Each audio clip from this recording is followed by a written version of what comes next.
Guys, welcome back to my YouTube channel. നമ്മുടെ ഇന്നത്തെ video എന്ന് വെച്ചാൽ നമുക്കൊരു ബീഫ് ബിരിയാണി ഉണ്ടാക്കില്ല. അതെങ്ങനെ ഉണ്ടാക്കുന്നത് നോക്കിയാൽ ബീഫ് കഴുകി വൃത്തിയാക്കി എടുക്കുക.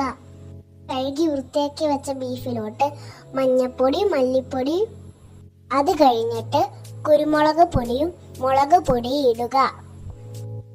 ബീഫ് മസാല, ഗരം മസാല ഇട്ടതിന് ശേഷം എല്ലാം കൂടി മിക്സ് ചെയ്യുക. നമുക്കിനി ഉപ്പും കൂടി ചേർത്ത് മിക്സ് ചെയ്യാം. മിക്സ് ചെയ്ത് വെച്ച ബീഫ് നമുക്ക് നേരെ അടുപ്പിലോട്ട് വെക്കാം. ഇനി 4-5 പച്ചമുളക് കീറിയിടുക.